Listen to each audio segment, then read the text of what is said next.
entreprise qui pourra résister au niveau du marché, à mon avis, c'est une entreprise qui est agile. Mais le système, il a besoin d'être maintenu, il a besoin d'être configuré. Et donc, il ne faut pas se concentrer uniquement sur la fonction production, mais il faut dire, est-ce que je suis capable d'entretenir mon système? Est-ce que j'ai les ressources humaines pour pouvoir le piloter? Est-ce que mon infrastructure est capable d'accueillir cette nouvelle technologie? Donc nous devons absolument assurer cette complémentarité, cette harmonie entre l'industrie qui est intelligente, qui est numérique, qui est révolutionnaire, et en même temps l'expertise humaine qui doit veiller à ce que tout se passe selon les règles de l'éthique et de la souveraineté.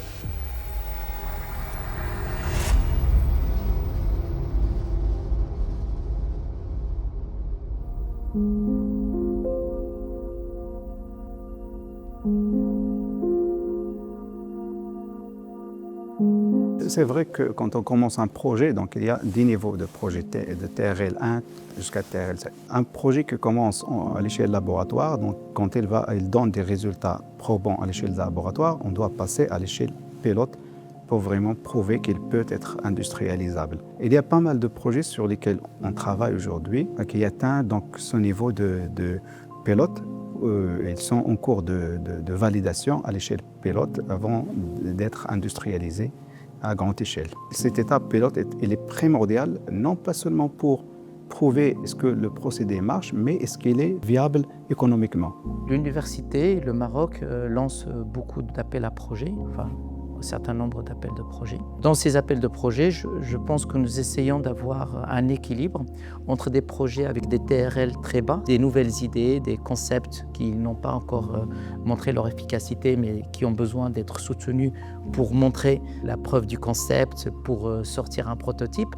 Et puis d'autres projets dans lesquels on a déjà la preuve du concept qui a été démontrée et que nous avons besoin de mener une recherche, de mettre plus de moyens, plus de ressources pour pouvoir arriver à des niveaux TRL, niveau 7, niveau 8, c'est-à-dire des TRL proches de l'industrialisation. Quand on arrive à ces niveaux-là, si jamais on le fait sans une implication industrielle, il y a très peu de chances pour que ça réussisse. This is where universities have a very important role to play in the industrialization because technology readiness level is just a scale that evaluates the innovation in a lab and then how this innovation in the lab can move up in this technology readiness level to a prototype, to something that can work and address the needs, to something that we can manufacture, that something that we can scale up.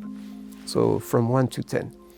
And so it's good that now with our entrepreneurship ecosystem that we have at the university, we support our researchers to have this in mind, and when they are innovating and developing a new technique of producing or doing something in their field, to have in mind that this could address a need, and so to understand this technology readiness level and to support them in their journey as potential future entrepreneurs from their discovery and their innovation. Là, il faut vraiment l'humain qui va être capable, qui va être vraiment performant pour réussir cette transition.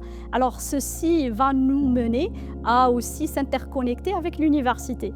Alors, l'université aussi, elle est au cœur de préparer des profils qui vont répondre à ce besoin-là, à expérimenter à l'échelle universitaire. Et aussi, l'université doit s'interconnecter avec l'entreprise, avec les startups. Donc, c'est toute une synergie qu'il faut créer entre les différentes parties prenantes, je les appelle des stakeholders. Alors pourquoi? Parce que l'entreprise, elle ne peut pas réussir, elle ne peut pas innover sans l'université, sans la R&D. Donc, et l'université aussi, elle est au cœur de ce dynamisme.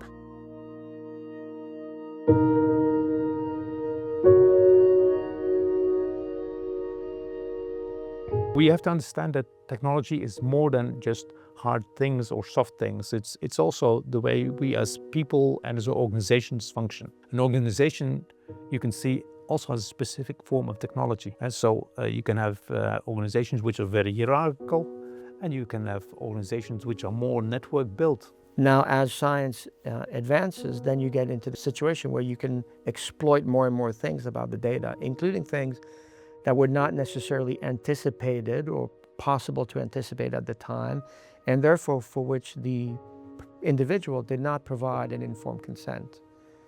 And so the notion that the data is, and the use of my personal data is inherently purpose limited is something that I think should be a core principle of any form of data sharing agreement by individuals about their own personal data. And that, of course, makes things complicated. Cette question de la propriété intellectuelle, parfois, il constitue un frein et un blocage pour nous. Même si on développe des solutions, on trouve qu'il y a des gens qui ont protégé ces solutions. Donc aujourd'hui, l'université elle commence, donc elle va développer ses propres solutions. On va vraiment intégrer cette dimension de la protection intellectuelle parce que dans le passé, à l'époque, la R&D OCP ne s'intéresse pas à la protection intellectuelle. Il y a même des gens, des entreprises qui viennent profiter de nos compétences, de nos opérateurs pour breveter, pour avoir des idées de brevets. Breveter pas mal de solutions qui émanent des opérateurs de l'installation. Aujourd'hui, l'UMSXP est consciente de ça, donc, et on commence à chercher et à développer nos propres solutions et les breveter. Mais quand on parle de propriété intellectuelle, il faut déjà avoir quelque chose à protéger. Bon, la propriété intellectuelle se manifeste par ces dépôts de brevets, toute la protection qu'il y a autour. Cela dit, déposer des brevets n'est pas une fin. Pourquoi ? Parce que n'importe qui peut déposer un brevet. Déposer un brevet ne veut pas dire forcément que ce que je dépose est utile. Donc ce n'est pas parce que nous déposons beaucoup de brevets que forcément ces brevets ils ont de la valeur. Deuxièmement, si on invente quelque chose qui a vraiment de la valeur et que vous déposez un brevet, ça ne sert à rien de déposer un brevet si vous n'êtes pas capable de défendre ce brevet. Ça veut dire déposer un brevet, ça veut dire que vous mettez que cette invention, c'est la mienne, mais si quelqu'un la copie, il faut être capable d'aller le traîner dans les tribunaux. Or, la plupart du temps, nous n'avons pas ces moyens.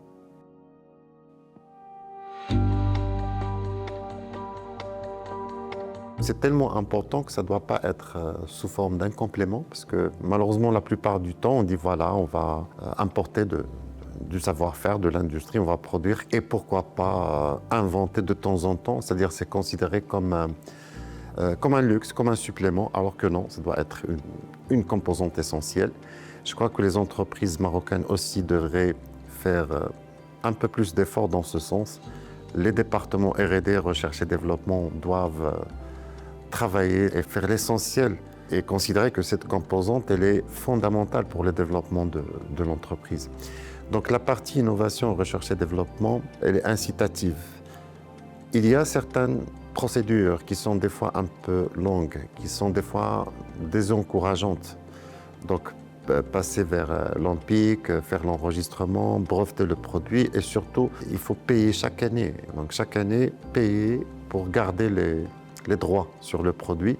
Donc si sur une année tu ne payes pas, tu n'as plus les droits. Et financièrement, je crois que ce sont des choses sur lesquelles certains ne vont pas longtemps, c'est-à-dire ils font ça peut-être la première année, la deuxième année, mais par la suite ils abandonnent. Donc je crois que ça doit être une vision qui est beaucoup plus procédurale, mieux orientée. Et principalement, le modèle de l'UM6P répond pratiquement vraiment à ce besoin-là. Donc j'aimerais bien qu'on voit des mini Silicon Valley où vraiment cet écosystème il est interconnecté. L'entreprise a besoin de l'innovation, a besoin de la R&D pour innover en termes de ses produits, pour être en quelque sorte dans cette philosophie proactive, pour anticiper son propre modèle X.0. Et aussi l'université a besoin de savoir quels sont aussi les besoins de l'industriel pour vraiment adapter leur formation à ces besoins-là et anticiper aussi en termes de R&D comment répondre à problématiques de recherche scientifique. Et principalement les startups qui doivent être aussi présentes, c'est l'idée de l'industriel par rapport au développement de quelques innovations en termes de produits, donc des startups qui peuvent s'ancrer ou bien naviguer avec l'entreprise pour mener une longue histoire de gagner vraiment cette bataille d'innovation et de recherche.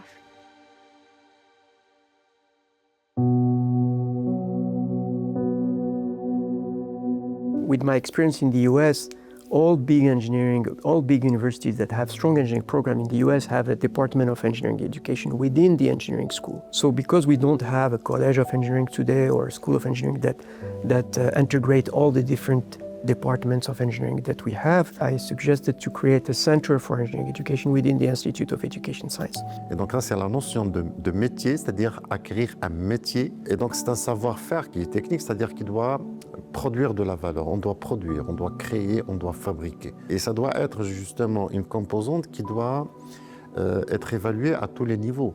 Donc une réalisation pour moi, c'est-à-dire pour un étudiant, une réalisation, même avec tous ses défauts, c'est mieux que 1000 présentations sur PowerPoint ou autre. Nous menons une recherche industrielle qui est plutôt sur des nouveaux concepts d'intégration, de recherche d'efficacité, etc.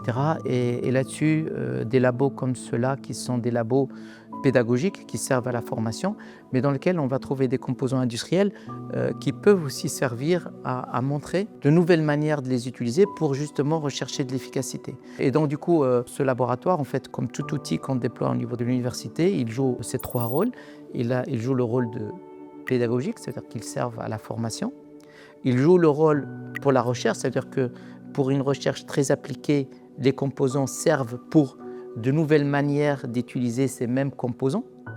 Et puis, il cherche pour le transfert de technologie, c'est-à-dire des entreprises qui ont un projet industriel, alors là, ce n'est pas de la recherche, mais qui ont besoin de s'améliorer. Nous utilisons ces composants pour montrer à ces entreprises comment elles peuvent utiliser ces autres composants pour être plus efficaces. Donc, si vraiment ce maillon-là, qui est très important, va adhérer à la technologie, il voit vraiment la trace au niveau de l'entreprise qui est évolutive, il va adhérer et on aura de la performance. Donc, le mindset de l'entreprise est porté par ses valeurs.